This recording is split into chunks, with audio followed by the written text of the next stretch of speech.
El Señor esté con vosotros. Lectura del Santo Evangelio según San Lucas. Cuando se cumplieron los días de la purificación, según la ley de Moisés, los padres de Jesús lo llevaron a Jerusalén para presentarlo al Señor, de acuerdo con lo escrito en la ley del Señor. Todo varón primogénito será consagrado al Señor. Y para entregar la oblación, como dice la ley del Señor, un par de tórtolas o 2 pichones. Había entonces en Jerusalén un hombre llamado Simeón, hombre justo y piadoso, que aguardaba el consuelo de Israel, y el Espíritu Santo estaba con él. Le había sido revelado por el Espíritu Santo que no vería la muerte antes de ver al Mesías del Señor. Impulsado por el Espíritu fue al templo. Y cuando entraban con el niño Jesús, sus padres, para cumplir con él lo acostumbrado según la ley, Simeón lo tomó en brazos y bendijo a Dios diciendo: Ahora, Señor, según tu promesa, puedes dejar a tu siervo irse en paz, porque mis ojos han visto a tu Salvador, a quien has presentado ante todos los pueblos, luz para alumbrar a las naciones y gloria de tu pueblo Israel. Su padre y su madre estaban admirados por lo que se decía del niño.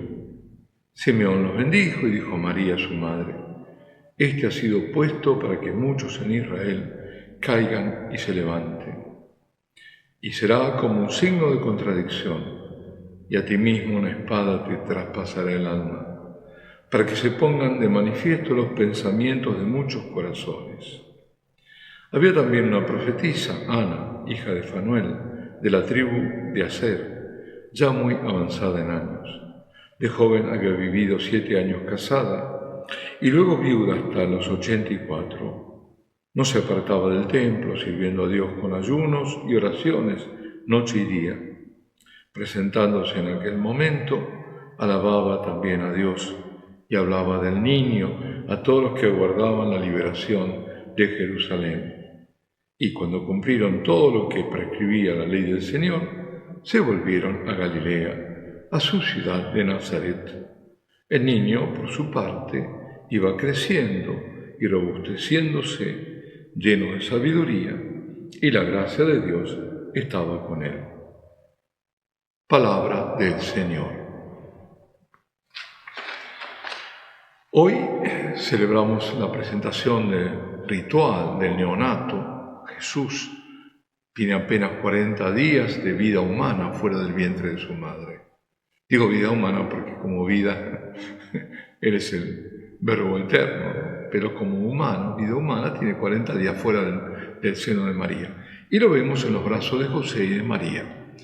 A 73 días el niño había sido circuncidado, se le había dado el nombre de Jesús, de acuerdo a aquello que el ángel le había dicho a José durante el sueño. Le había ordenado que le pusiera el nombre, le había dicho: María, es decir, tu mujer, dará a luz un hijo, y tú, José, le pondrás por nombre Jesús, porque él salvará a su pueblo de sus pecados.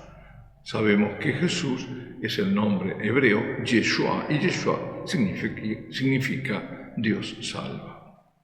Bueno, en este relato de San Lucas, María y José se encuentran con el niño en Jerusalén para cumplir con la prescripción de la purificación ritual de la madre según el Levítico, que en su caso debía hacerse luego de 33 días, luego de 40 días del parto, o sea, bien digo, 33 días después de la circuncisión del hijo varón. En caso de que hubiera sido una niña, por eso digo en su caso porque era varón, pero en el caso de la niña el tiempo era el doble. Y también acuden al templo para el rescate del primogénito, según también lo estipulado por la ley. Los judíos primogénitos, Jesús era primogénito y unigénito, es decir, María no tuvo ningún otro hijo, pertenecían a Dios y debían ser rescatados en el templo. No así los hijos de la tribu de Leví, porque pertenecían a una clase sacerdotal, estaban exentos. Ahora, la prescripción está en el libro de Números, y dice textualmente: todo primogénito de cualquier especie, hombre o animal, que sea presentado al Señor, será para ti. Pero harás que rescaten al primogénito del hombre. Y especifica que será, según valoración, por unos 60 gramos de plata en ciclos del santuario, que son de 20 óbolos, dice. Eran monedas de plata, aquellos ciclos fue el pago del rescate de Jesús. Bien. En cambio, el rito de purificación de la mujer, que según la ley quedaba impura por el parto, siempre que había sangre la mujer era impura.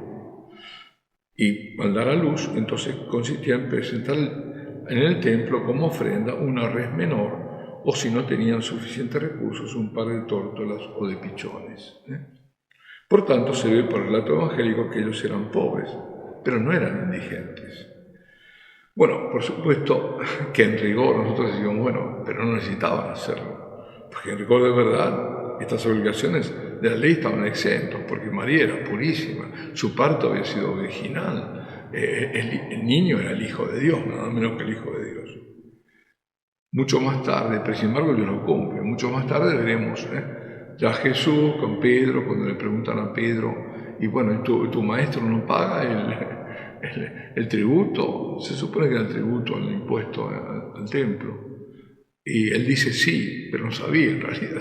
Sí, dice. Pero después el Señor le dice, mira, tú ve a pescar y al lago y cuando el primer pescado que pesque, abre la boca y ahí encontrarás la moneda y con eso pagarás para ti y para mí el tributo.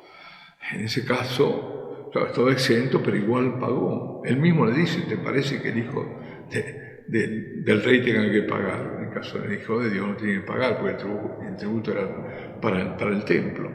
Pero igual pagó para no dar un mal ejemplo, para no dar escándalo. Lo mismo hicieron entonces José y María en este caso de la presentación del niño. Convenía que todo quedase en lo oculto, por una parte, y que ellos cumplieran con lo estipulado por la ley, en una actitud humilde, sumisa y obediente. Ahora, cuando pensamos en esto, decimos, bueno, qué contraste realmente con esa devoción de José y de María, con ese respeto. No puede ser de otro modo quienes eran, ¿no? Sabiendo quiénes eran. Esa sumisión a Dios, a su ley, cuando lo comparamos con tanta rebelión o qué sé yo, con el culto descuidado, con el culto cansino, distraído que a veces tenemos. Y ni hay que hablar de quienes pretenden adjudicarse derechos ante Dios. Mi derecho, yo tengo el derecho de esto ante Dios. No, nosotros tenemos deberes. El derecho es de Dios, de ser adorado, de ser reverenciado. Ese es el derecho, el de Dios, no el nuestro. Y ni que hablar tampoco con aquellos que niegan el deber de expresarse con gestos de adoración y niegan ante la presencia de Dios. Y sí, me estoy refiriendo en concreto a los que obligan a comulgar en la mano y impiden que el fiel exprese ese santo temor de Dios, arrodillándose y el reconocimiento de su divinidad. Y le impiden comulgar en la boca, donde se expresa así la verdad de que estamos recibiendo un don, el don nada menos que de Dios en nosotros, y no un objeto que tomamos por nosotros mismos. Y ni que hablar, de las manos consagradas y demás. Todos estos son contrastes enormes con la actitud de José y de María. Ahora, observando desde lo profundo el misterio, lo que la Sagrada Familia está cumpliendo va más allá del rito judío.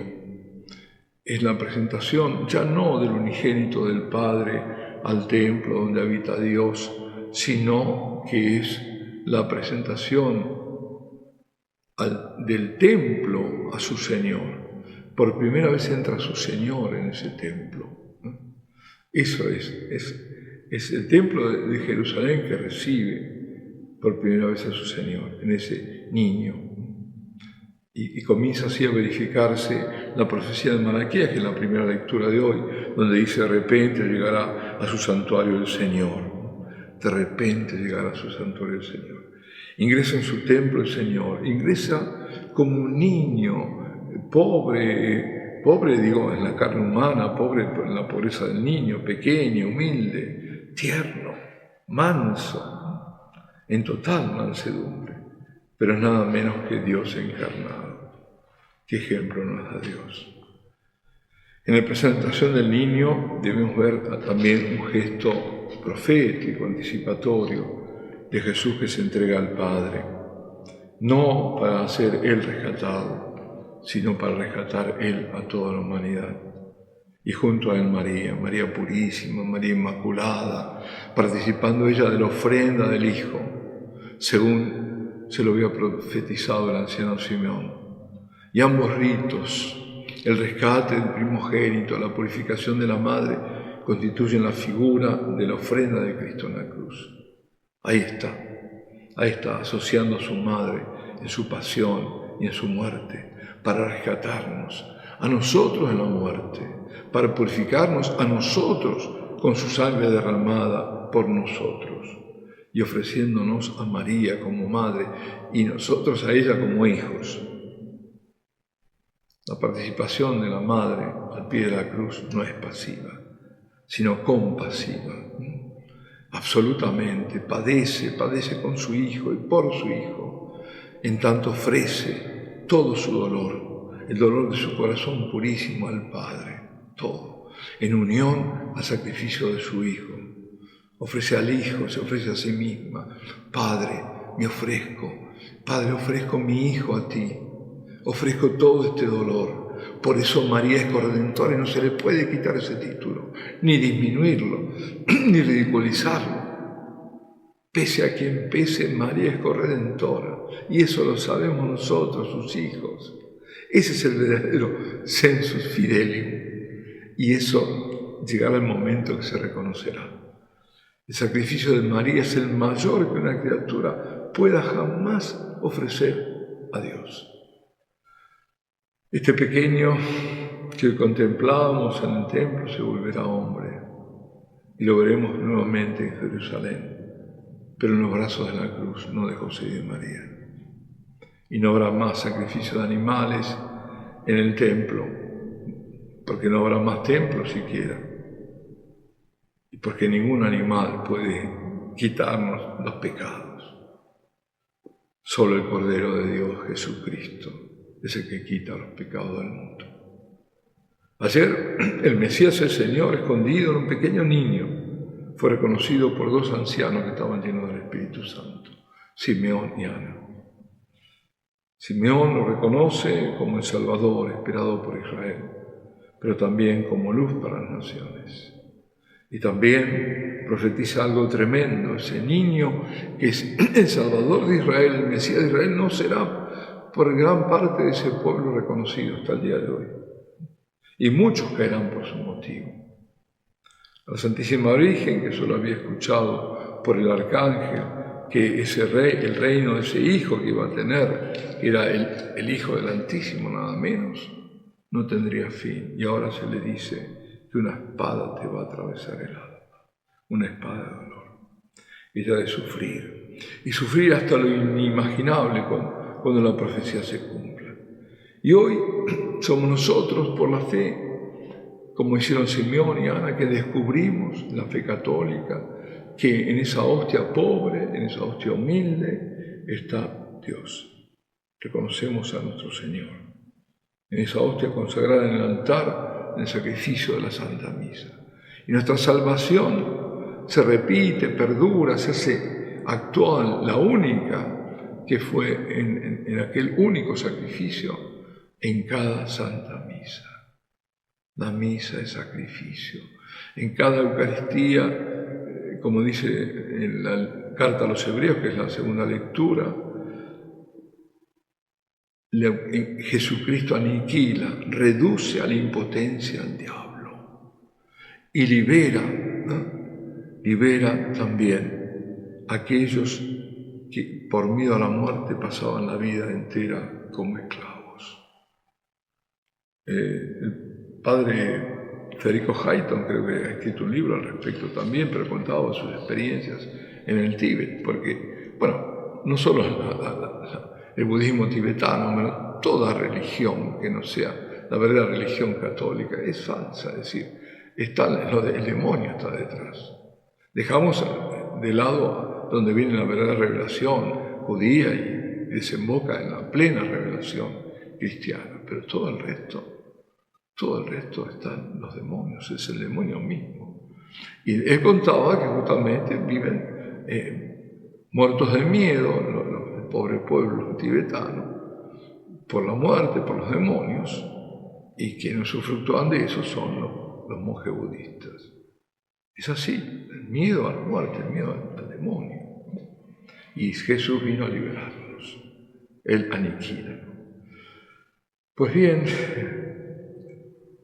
pensar que mientras eso ocurre en el Tíbet y que son liberados cuando encuentran a Jesucristo, algunos, no sé si muchos, en Occidente, bautizados, apostatan, abandonando el amor, abandonando la verdad de Cristo, que es Cristo, para sustituirlo por estas mentiras, por prácticas orientales. Y ellos creen, pobrecitos, pobres ilusos, que eso les va a permitir vivir la vida que les plazca. Y al final van a ser súcubes, es decir, víctimas de la muerte, alejándose de Dios. Nosotros en cada Eucaristía recibimos mucho más que el antídoto del veneno mortal. Recibimos la vida inmortal. Tras el velo del pan eucarístico está el Señor, con todo su poder, con todo su amor, con todas sus gracias para nosotros. Este es el don que Dios nos ha hecho y nos hace hoy. Y este es el misterio de la fe que proclamamos después de la consagración. Es el misterio de la fe, es el misterio del amor, es el misterio de ese amor infinito de Dios, es el misterio de su presencia real, de su sacrificio, de este Dios que se hace uno con nosotros a través de la Eucaristía. Y eso reclama nuestra fe y nuestro amor y nuestra adoración y nuestra participación activa, verdadera en la misa, que es la participación de aquel que cree en que está recibiendo y qué está ocurriendo en esa misa. La respuesta mejor y mayor que comunitariamente podemos dar, además de esta participación, es adorar a aquel que permanece siempre con nosotros. Y este es el sentido de la adoración perpetua. Comprender que este es el grandísimo don y que Él nos está concediendo su presencia y su permanencia. Y tenemos que agradecer y pedir que la tengamos siempre. Acordémonos lo que pasó con el confinamiento. No fue posible. Y no me digan el streaming a través de la pantalla que sea lo mismo. Para nada es lo mismo. No es lo mismo. No es lo mismo. No puede ser lo mismo. Cuando recibimos el don de la Eucaristía expuesta para la adoración y lo recibimos con humildad, con agradecimiento, con devoción, con reverencia, con amor, en verdadera adoración, le estamos rindiendo la gloria a Dios. Y esa gloria viene a nosotros santificándonos, volviéndonos incluso camino de acceso para otros que están lejos de Dios. Queridos hermanos, respondamos al don de la Eucaristía. Es el Señor que se nos presenta a nosotros, hoy y siempre. Alabado sea Jesucristo.